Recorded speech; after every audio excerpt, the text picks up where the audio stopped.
VOA This Morning.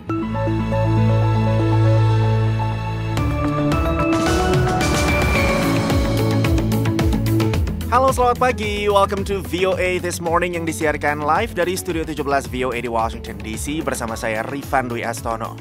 Presiden Prabowo Subianto sedang berada di sini, di ibu kota Amerika, Washington DC, dalam kunjungan luar negeri pertamanya setelah menjabat presiden, setelah sebelumnya berkunjung ke Tiongkok.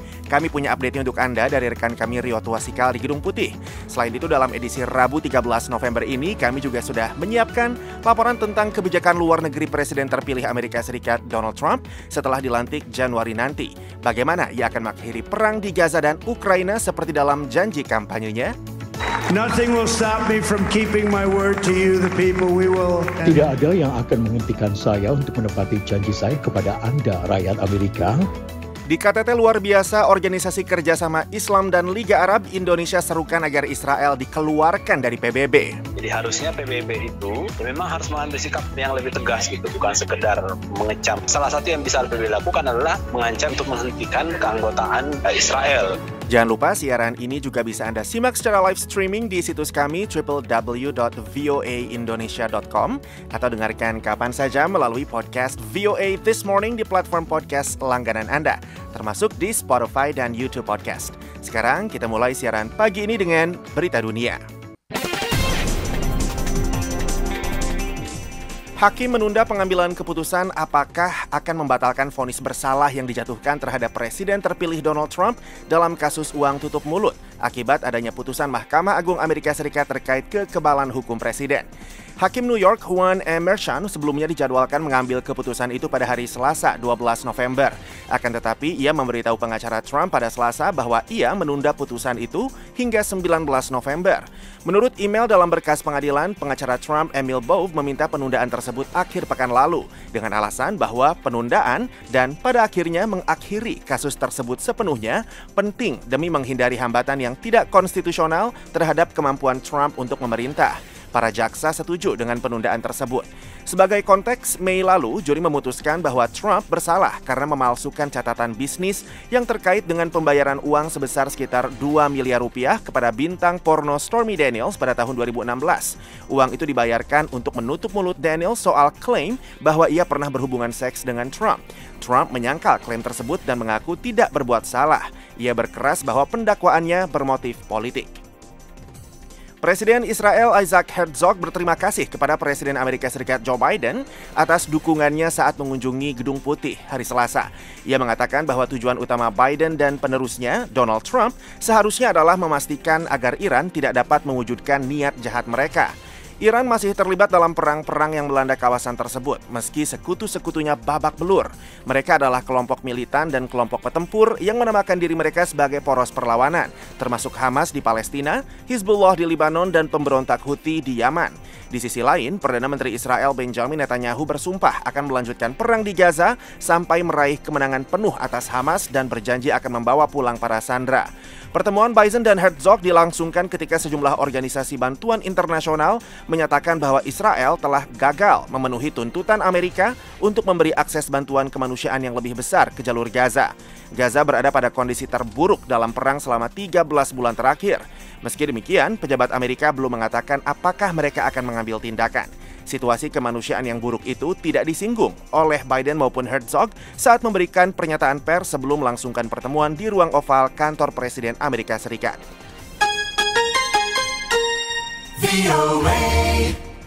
Sekretaris Jenderal NATO Mark Rutte menyerukan kepada sekutu-sekutunya di Barat untuk memberikan lebih banyak bantuan kepada Ukraina untuk mengubah arah konflik dengan Rusia. Sebelum menggelar pertemuan dengan Presiden Prancis Emmanuel Macron di Paris hari Selasa, Rutte mengatakan bahwa kita harus berbuat lebih dari sekadar membantu Ukraina bertahan dalam pertempuran. We need to raise the cost for Putin and is enabling authoritarian friends. Ia menambahkan, kita harus meningkatkan pertaruhan bagi Putin dan teman-teman otoriter yang mendukungnya dengan memberi Ukraina bantuan yang dibutuhkannya untuk mengubah arah konflik. Rutte, yang tidak merinci apa saja perlengkapan militer dan senjata yang dibutuhkan untuk tujuan itu, mengatakan bahwa semakin mengkhawatirkan melihat Rusia semakin dekat dengan sekutu-sekutunya, Tiongkok, Iran, dan Korea Utara. Pernyataan itu disampaikan ketika Amerika, Korea Selatan, dan Ukraina mengatakan bahwa Korea Utara telah mengirim ribuan tentaranya ke Rusia untuk membantu Kremlin menghadapi Ukraina. Kita beralih ke Azerbaijan. Afrika menghadapi ketidakadilan yang tidak dapat ditoleransi, kata Sekretaris Jenderal PBB Antonio Guterres hari Selasa, ketika ia memaparkan bagaimana krisis iklim telah menimbulkan konsekuensi yang menghancurkan di benua tersebut, meski menghasilkan gas rumah kaca dalam jumlah kecil. Despite minimal emissions, the climate crisis is hitting your continent hard.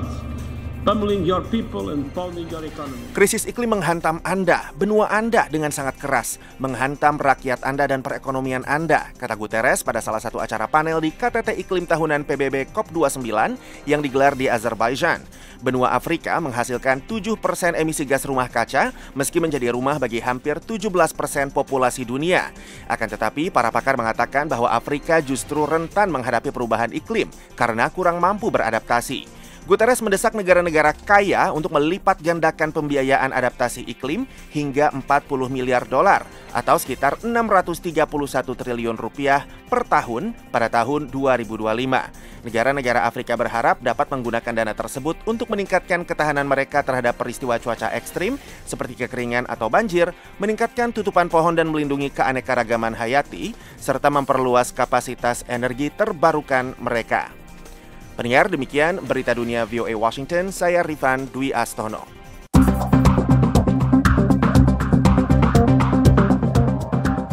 Masih di VOA This Morning, Presiden Prabowo Subianto beberapa jam yang lalu bertemu dengan Presiden Amerika Serikat Joe Biden di Gedung Putih. Kira-kira apa saja yang dibicarakan kedua pemimpin tersebut? Jurnalis kami, Rio Tuasikal, berada di Gedung Putih untuk melaporkan selengkapnya.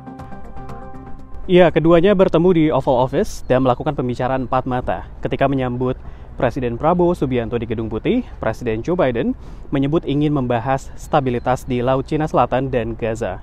We'll discuss also global challenges including the Gaza and the South China Sea, Mr. President. Kami juga akan mendiskusikan berbagai tantangan global, termasuk Gaza dan Laut Cina Selatan.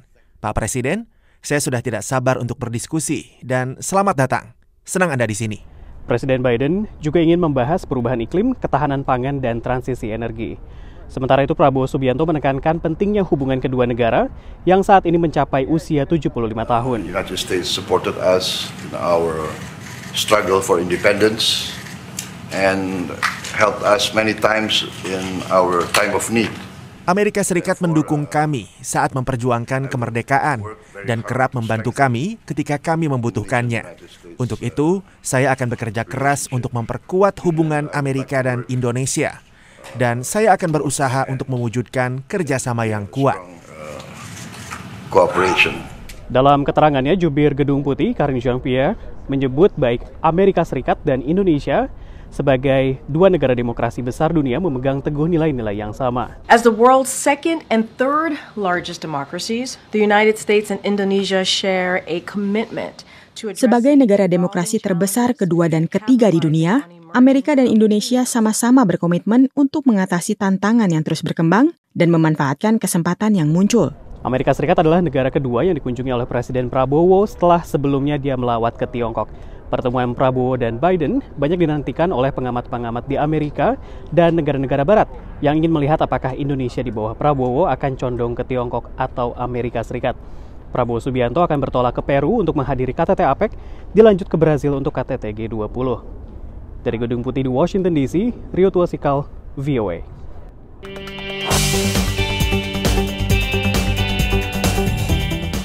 Selain menjanjikan kembalinya doktrin America First atau utamakan Amerika, Presiden terpilih Amerika Serikat Donald Trump belum memberikan rincian tentang bentuk kebijakan luar negeri Amerika di bawah pemerintahannya yang baru. Namun, percakapan awalnya dengan para pemimpin setelah kemenangannya menunjukkan bahwa ia bermaksud memenuhi janjinya untuk segera mengakhiri konflik di Timur Tengah dan Ukraina. Berikut laporan Kepala Biro VOA di Gedung Putih, Patsy Widakuswara, disampaikan Leonard Triono. Perang antara Israel dan Hamas di Gaza dan invasi Rusia di Ukraina akan menjadi latar belakang global ketika Donald Trump dan kebijakan luar negerinya yang America First kembali ke Gedung Putih. Nothing will stop me from keeping my word to you, the people. We will. Tidak ada yang akan menghentikan saya untuk menepati janji saya kepada Anda, rakyat Amerika. Kami akan membuat Amerika aman, kuat, makmur, berpengaruh, dan bebas lagi. Masa jabatan Trump dimulai pada tanggal 20 Januari, tetapi ia telah berbicara dengan para pemimpin dunia, termasuk Perdana Menteri Israel Benjamin Netanyahu dan Presiden Ukraina Volodymyr Zelensky. Moskow membantah laporan bahwa Trump juga telah berbicara dengan Presiden Rusia Vladimir Putin. Trump berkampanye untuk mengakhiri perang dengan cepat. Para analis mengatakan ia sangat ingin mewujudkannya. Charles Kupchen adalah peneliti senior di Council of Foreign Relations, organisasi wadah pemikir independen dan non-partisan. When it comes to the Middle East, I think in some ways the message will be... Jika menyangkut Timur Tengah, saya pikir dalam beberapa hal pesannya adalah segera selesaikan perang ini. Untuk Ukraina, pesannya adalah hentikan. Trump tidak pernah menjelaskan bagaimana ia akan menghentikan perang itu, tetapi ia sering mengkritik miliaran dolar bantuan Amerika yang diberikan kepada Ukraina. Berakhirnya perang dengan cepat dapat berarti konsesi besar oleh Kiev, sesuatu yang menurut Zelensky tidak mungkin terjadi. Kami menginginkan akhir yang adil bagi perang ini. Saya yakin bahwa berakhirnya perang dengan cepat berarti kerugian. Dengan pengiriman tentara Korea Utara untuk membantu Moskow, perang di Ukraina dapat berimplikasi geopolitik yang lebih luas. Trump juga harus berurusan dengan Israel yang tampaknya berfokus pada tujuan maksimalis daripada gencatan senjata, tidak hanya dengan Hamas di Gaza tetapi juga dengan Hezbollah di Lebanon. Kedua kelompok tersebut merupakan proksi Iran. Perdana Menteri Israel Benjamin Netanyahu mengatakan, kami melihat ancaman Iran dalam semua komponennya dan bahaya yang ditimbulkannya. Kami juga melihat peluang besar bagi Israel di bidang perdamaian dan perluasannya. Dalam ucapan selamatnya kepada Trump, Presiden Tiongkok Xi Jinping menyerukan hubungan yang stabil, sehat dan berkelanjutan, kata juru bicara Kementerian Luar Negeri Tiongkok, Mao Ning. Xi Jinping menyatakan bahwa sejarah telah menunjukkan bahwa Tiongkok dan Amerika Serikat mendapat manfaat dari kerjasama dan menderita karena konfrontasi. Dari VOA Washington DC, saya Leonard Triono.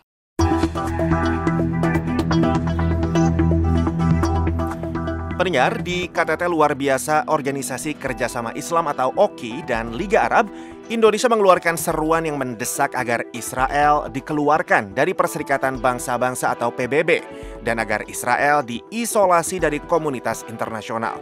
Fathia Wardah melaporkan dari Jakarta.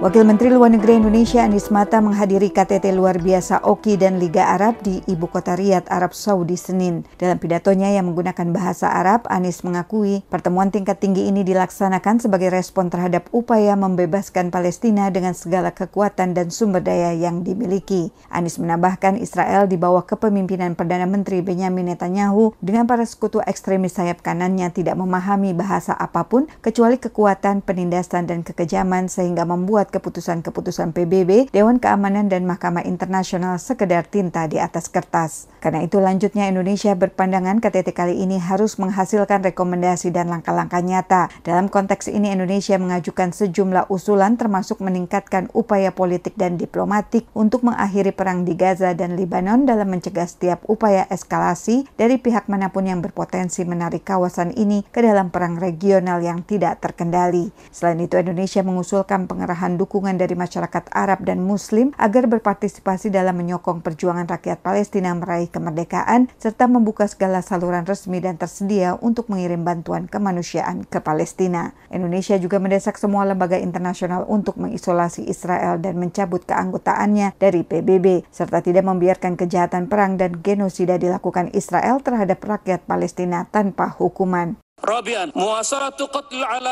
Keempat, melanjutkan pemutusan hubungan ekonomi, perdagangan, dan investasi dengan Israel, serta perusahaan-perusahaan yang terkait dengan Zionisme global dan menghentikan semua proyek-proyek Israel yang berjalan di negara anggota-anggota OKI dan Liga Arab.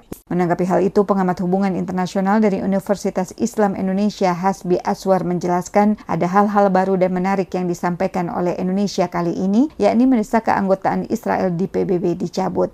Israel itu kan sebenarnya sudah tidak peduli dengan hukum internasional, termasuk PBB kan juga sudah banyak kali diserang oleh Israel. Jadi harusnya PBB itu memang harus mengambil sikap yang lebih tegas gitu, bukan sekedar mengecam. Salah satu yang bisa PBB lakukan adalah mengancam Israel untuk menghentikan keanggotaan Israel. Hal baru lainnya yang disampaikan Indonesia, lanjut Hasbi, adalah pemutusan hubungan ekonomi, dagang, dan investasi dengan Israel atau yang memiliki kaitan dengan Israel. Seruan semacam ini menurutnya sekaligus kritik kepada negara-negara Timur Tengah yang telah memiliki hubungan diplomatik dengan Israel. Pernyataan Anies di KTT tersebut, kata Hasbi, juga sekaligus kritik terhadap Indonesia yang juga melakukan hubungan bisnis dengan Israel meski melalui pihak ketiga. Fenomena ini akan mendapat perhatian masyarakat di dalam negeri dan mencari tahu apakah Indonesia juga akan memutus hubungan dagang dengan Israel. Fatia Wardah melaporkan untuk VOA Washington.